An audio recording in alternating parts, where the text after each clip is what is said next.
અમદાવાદના અસારવા ખાતે આવેલી એશિયાની સૌથી મોટી સિવિલ હોસ્પિટલમાં કેન્સર હોસ્પિટલના ગેટમાંથી સિક્યોરિટી ગાર્ડ દ્વારા સ્ટાફના લોકો સિવાય કોઈને જવા દેવામાં નથી આવતા હોવાના આક્ષેપ કરવામાં આવ્યા છે। ત્યારે આ મામલે સિવિલ હોસ્પિટલના જ એક કર્મચારીએ વિડીયો વાયરલ કર્યો છે, જેમાં કર્મચારીનો આક્ષેપ છે કે સિવિલ હોસ્પિટલ કેમ્પસમાં આવેલા કેન્સર હોસ્પિટલ તે સિવિલ હોસ્પિટલનો જ એક ભાગ છે અને સિવિલ હોસ્પિટલના કુલ 6 ગેટ છે અને કેન્સર હોસ્પિટલમાંથી અવરજવર કરી શકતા હોવા છતાંય કેન્સર હોસ્પિટલનું મેનેજમેન્ટ પોતાની મનમાની ચલાવી રહ્યું હોવાના આક્ષેપ કરવામાં આવ્યા છે। સાથે અહીં સિક્યુરિટી સ્ટાફ ફક્ત પોતાના જ કેન્સર હોસ્પિટલના સ્ટાફને જ પ્રવેશ આપે છે, બીજા અન્ય લોકોને પ્રવેશ આપતા નથી, જે બાબતે સિવિલ હોસ્પિટલના કર્મચારીએ વિડીયો વાયરલ કરી ઉગ્ર રજૂઆત કરી હતી।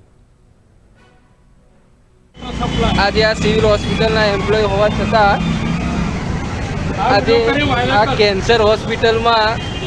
જો તમે જોઈ રહ્યા છો આ બધા સિક્યુરિટી ગાર્ડ્સ અને કોઈ અમને જવા નથી દેતું, આઈ કાર્ડ હેલ્મેટ તેમ છતાં બધું જવા દેવા છતાં આ ભાઈનું કેવું એવું છે કે અમે ઓનલી ફોર સ્ટાફને જ જવા દઈએ છીએ,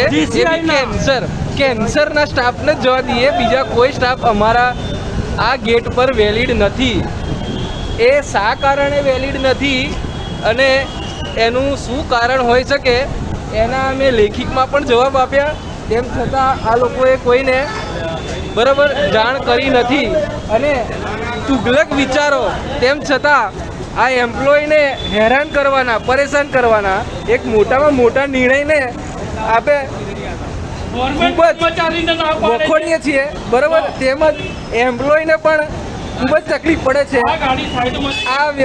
આ વ્યવસ્થાને આપણે નાબૂદ કરીશું।